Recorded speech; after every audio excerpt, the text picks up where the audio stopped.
going on. Thank you so much. Feel like $1 million. Shout out TMZ, you up? Let me check out that rig. TMZ stands for the Mayweather Zone. How'd you find me, bro? I got my disguise on. I love my TMZ family. Wow, Welcome to TMZ Sports. Lucas Widman here. What a week it has been for Shedeur Sanders. He finds himself getting his first NFL snaps on Sunday. Wasn't great, but then he goes home to find out that his house was burglarized. Fast forward a few days, and now he has been named QB1 in Cleveland. And he had a lot to say about what the journey has been like for him, not only as an NFL rookie, but also the things that he's dealing with at home. Shedeur spoke with the media on Wednesday, and he broke it all down for them. But the big takeaway here is he's got a big smile on his face. I just like new challenges, so it's going to be fun. You know, it's going to be fun going out there, doing what I got to do. And the fact that we are up against time, we are up against, growing real fast. So that's what's exciting. That's what, is the rush, that everybody feels. That's what excitement. That's when everybody going to be in the stadium lit to understand how quickly, it is going to take for us to have success. And I truly believe it won't be long. What are you most proud of, I guess, with your development so far, and where do you feel like you've grown? I would say definitely, I would say mentally, emotionally. I know this is a trending topic that my house got broken into, but I'm in a mental space now to where, it's not too much that could faze me. Honestly, what's going on. And none of my jewelry got took anyway. So, by the way, none of my jewelry got took.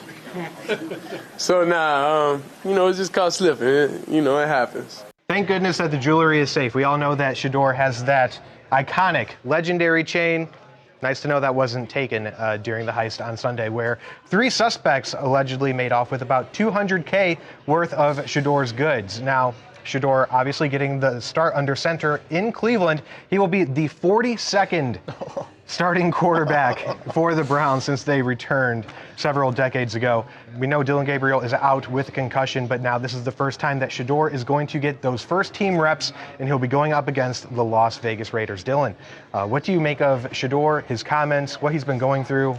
Everything Shedeur. Well, I mean, it's been a crazy season for Shedeur, right? He was this guy who was supposed to go high in the draft, didn't go high in the draft. Now he was, behind Dillon Gabriel, Joe Flacco, and then this week being so crazy, being his house burglarized. Vibes seem high for this guy, and they're playing a Raiders team that this is a gettable win for the Browns. And then both teams have 2 wins.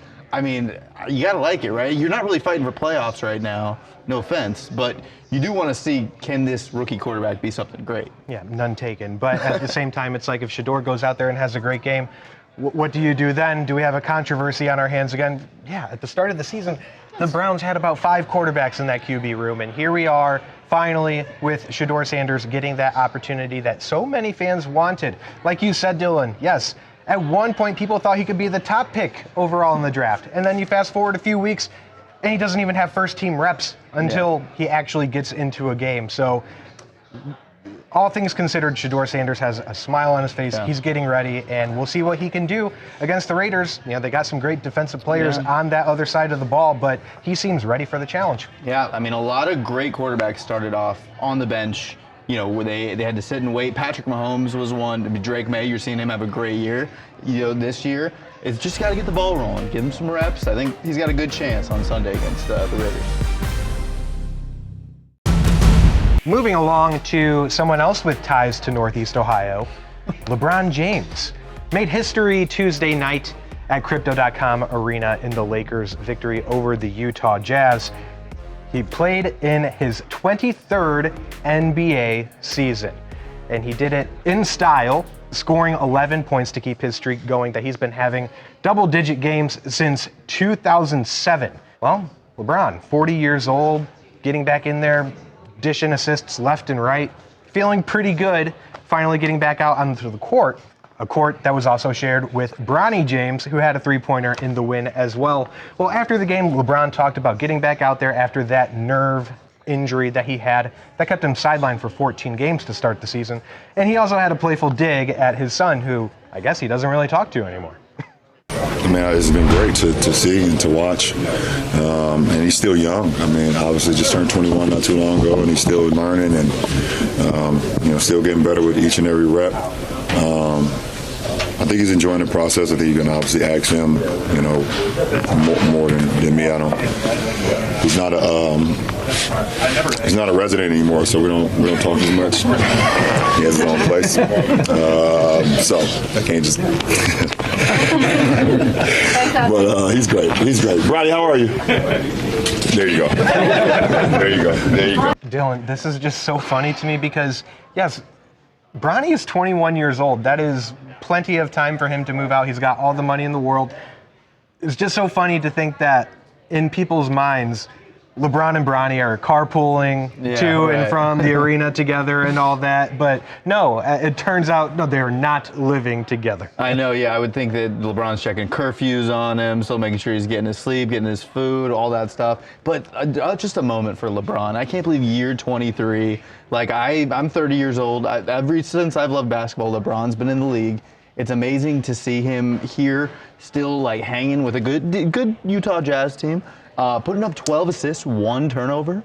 That's mind you, unreal in 30 stat minutes. Line. In 30 minutes. Unreal stat line. And then, his son is coming out. Like, if you would told you that 20 years ago that LeBron would be playing 20 years later with his son and making jokes about his son not living with him anymore, he's one of the best basketball stories of my lifetime. Yeah, and we'll see what happens with that for the rest of the season. The Lakers are looking pretty good right now. Humming. And let's not forget that they have a guy named Luka Doncic. Yeah, so they do. We'll see what goes on for the rest of the season and if LeBron can stay healthy and how many points he can put up when he plays full games. Like I said, this was just 30 minutes and he's scoring 11 points, 12 assists. Fascinating stuff from a guy who is 40 years old and still doing his thing. Up next, Bill Belichick shows up to support Jordan Hudson at a cheerleading event in North Carolina. Plus, one of his former players calls the coach a hypocrite. Find out who next on TMZ Sports.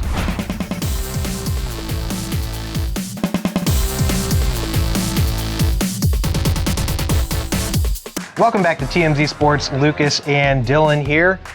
Bill Belichick got over his loss over the weekend by checking out some cheerleading. Yes, and I'm sure you know where this is going. He was tuning in to his 24-year-old girlfriend, Jordan Hudson, who was competing in Raleigh, North Carolina. There was an event going on. You can see the footage there. She dusted off her pom-poms and went out there for a crew called Code Black. And it was in the Cheer Extreme All-Stars event, and someone was able to snap a picture of Belichick wearing his signature hoodie over off on the side. And even if he was someone who was very expressive, you would not be able to tell what he was feeling in that moment. But yes, Bill Belichick being the supportive boyfriend that he is. Now, like we said, this is a day after his UNC Tar Heels team lost to Wake Forest. Continuing on with that bummer of a first season in the college ranks for Bill Belichick. Yeah, no, I mean, look, people might want to get mad at this, but you got to remember Jordan Hudson is 25 years old. She's still doing competitive cheerleading. That's very normal. The average age of the NFL cheerleader is 25. Okay, she's 24, 25. It's awesome to see him put on his nice hoodie for this. And she's always on his sidelines. It's awesome to see him here. But we actually spoke to a powerhouse player on that 2000s Patriots team, Asante Samuel, and he had some words about Bill Belichick and his off-the-field antics at North Carolina. I think with him trying to change a little bit, be more open, and things like that. But ultimately, the coach is being a hypocrite, man. He's being a hypocrite the way he's carrying on, and he told us to stay off the media and don't have family distractions and things like that. Coach got all this stuff going on. Coach, where did this come from? Why wasn't we able to enjoy ourselves like this now that you want to enjoy yourself? You know what I'm saying? Coach is setting the standards out here for us, man. He's setting the standards for us, man. Everybody that looked up to Coach Belichick and believed in the Belichick's way, man. This is the Belichick way, man. He's setting the standards, man. But, yeah, man, I don't know, man. Ultimately, I just believe be happy in life, right? At the end of the day, you have to be happy. And, whatever that looks like, just be happy. Find happiness. If it's going to be a little embarrassing and you don't mind, the other person doesn't mind, and y'all all happy together, and it's authentic, I mean, go with it. You know, just be happy. Spicy from Mr. Samuel there, but he kind of went back and forth because at first he was like, "You're a hypocrite," and then he was like, "Well, if you're happy, then everyone's happy," and all that. But this goes back to Bill Belichick. He's one of the greatest legendary coaches of all time, and Rome wasn't built in a day, okay? And nor was Chapel Hill. So, Mojo, do you think this is fair criticism from one of his former players, one of his former standout players for those legendary Patriots teams, or do you think, you know, that this is a bit too far? Dude, I think that's one of the best interviews that we've ever done. That was hilarious to me. I love how he was just kind of given the 101 basic boring talking points until he finally got to what he actually wanted to say, and then he fired up all big. His voice came up, and he just started riffing until he got to the point where he's like, "Okay, I think I've said too much here. Let me bring this down just a touch and mellow this one out." But he's right, man. I mean, the Belichick way was the thing, man. This is a guy that was the greatest coach in the history of football when he was with the Patriots, and until maybe Tom retired, and then there's that, and that's a whole nother conversation. But I mean, he was the guy, and I mean, he made life miserable for his players. As you guys know, I was very good friends with a lot of them that played for him, some of his best players for a very long time. Man, when it came to the team, you weren't supposed to really do anything outside of it. You came to practice. I mean, he really killed those guys in practice too. Like a lot of NFL teams, they'll scale it back, you know, and you play your games on Sundays. They say, not him. Man, he was going after him for the jugular in practice every single day. And, you know, there was a reason why they were as good as they were. I don't know if anybody was really expecting him to go over there to UNC and do what he did in New England. And maybe that's the reason why he's coaching college right now and not the pros. But yeah, I mean, it's just a different kind of guy. And yeah, it is probably unbelievably hypocritical, everything he's doing now versus everything he used to preach before. But you're looking at the graphic right there. The difference now is he's 73 years old, all right? And he already accomplished all of that. You got to live a little at some point, right? And maybe that's what this is. So going to see his girlfriend, who we already know is very young and does all these other things, we've already talked about that extensively, he's going to have to show face eventually, even if he didn't want to go to these events. That's what being in a relationship is about. So yeah, I mean, it's certainly hypocritical, but at this point, it is what it is, and he's earned the right. You know, I think Asante actually got a little bit nervous there that Belichick was going to come out and berate him like maybe it was back in the football days.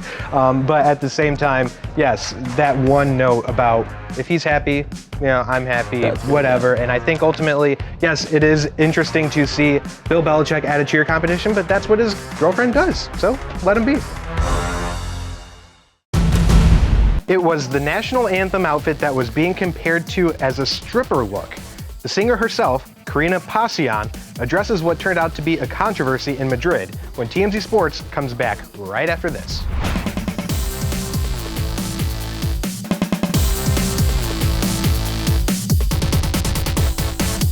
Welcome back to TMZ Sports. Lucas Widman here. A bit of controversy with the NFL's game in Spain over the weekend, but not because of anything that really happened in the game in that overtime thriller between the Washington Commanders and Miami Dolphins. It was something that happened before the game where singer Karina Pasian, a Grammy-nominated artist, was criticized for her appearance during the rendition of the anthem. I guess her outfit, a lot of fans said that she looked like a stripper. They said she was classless, especially with the Star Spangled Banner song. And I talked to her, I was like, how do you feel about, you know, everybody coming at you about your outfit, even though you had a great performance? And she said she apologized for offending anyone, but she did tell me that the NFL did approve her outfit and that she loved it regardless of what people said. Check it out. I honestly was not expecting, I had no expectations with anything. I felt super proud and I felt great in what I chose to wear. I worked with two stylists of mine named David and Adrian, and they're amazing. They brought my vision to life, and yeah, it was not my intention to offend anyone. I'm really sorry if anyone felt offended, by it, but it wasn't my intention. My intention was to have a good time. Like my look is also like super cabaret, super burlesque. Like that's the aesthetic I love. I really admire that aesthetic. They also approved my outfit beforehand, a few days before. So yeah, it was all approved by the NFL.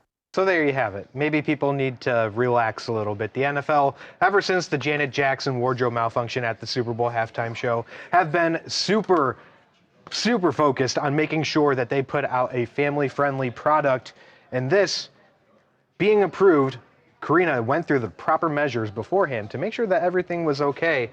I think everyone can relax now and move on to the next thing to get upset about. Shannon, what did you make of your conversation with her? Have you ever been to a strip club before?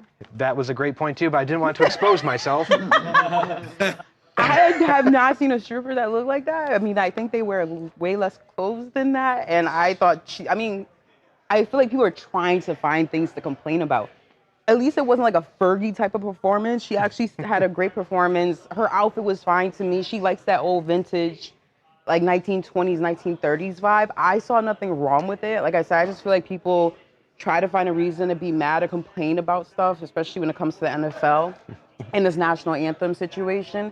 But I mean, talking to her, she's a sweet girl. She has good music and she's apologetic, even though she felt she did nothing wrong. So. Right, and usually when you think about anthem controversies with performances, yes, you think of Fergie at the All-Star game. But that was not the situation here. No. All over some clothes. So you never know what people are going to be upset about today or tomorrow. But shout out to Karina for doing the right thing and going through the NFL. Everyone, move on. And let's stop her. She looked good. Like that, she killed that outfit. Karina girl, you killed the outfit. There was nothing wrong with it. Do your thing, boo. But if y'all been to a strip club for real, like a real strip club, like Atlanta, New York, you feel me? That's nothing. Just want to point that out. That's nothing compared to what strip clubs really have today. Cristiano Ronaldo says his dream came true, and it all has to do with President Trump. We'll explain when TMZ rolls on right after this.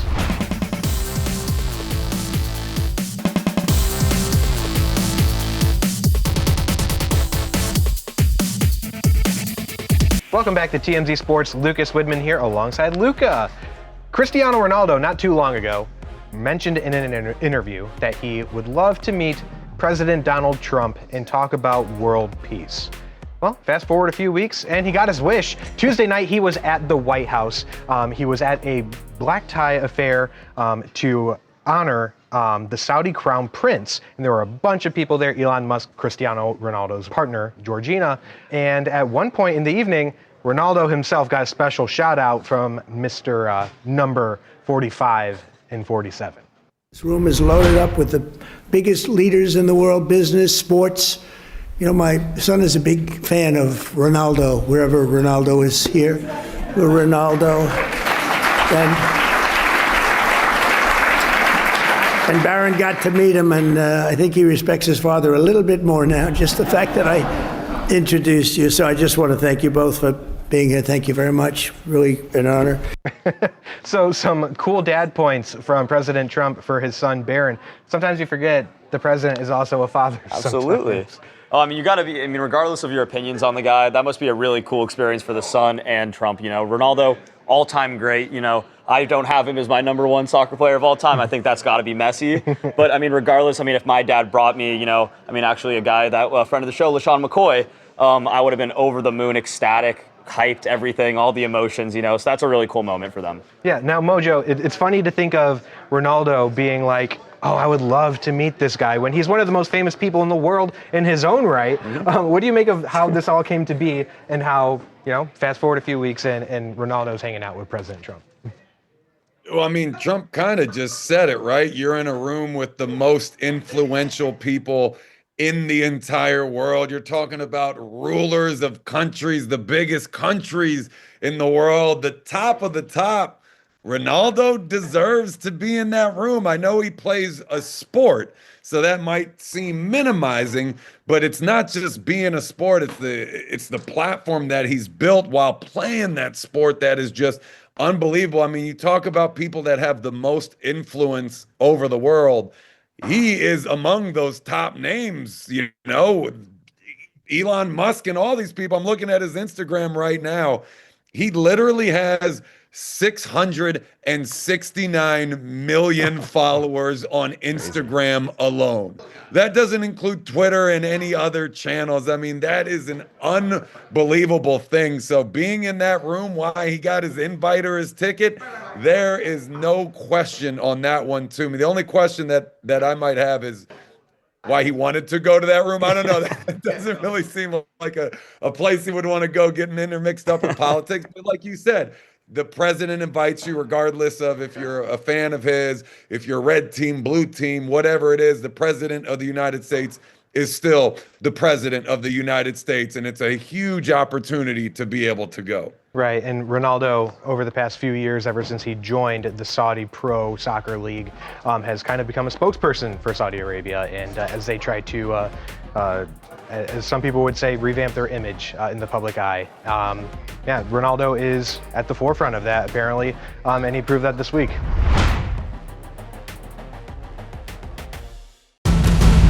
That's going to do it for us here today at TMZ Sports. Dylan, Luca, thank you so much. Mojo, as always, doing the shimmy right now and everything too. We have a lot more for you for the rest of the week. I actually did an interview not too long ago with a former Cleveland Browns player who has a pretty interesting idea on how to fix the franchise, as well as so many other things that we have going on. Check out the website in the meantime, as well as our social media channels. Guys, like I said, couldn't have asked for a better assist from you guys on this lovely Wednesday. But Mojo, I heard something about Thursday where it's going to be the best show since today. You throw me those different alley-oops. I like it, Lucas. Trying to keep you on your toes, Mojo. Stay hyped. Stay hyped. Stay hyped. That's right. I'm a lawyer.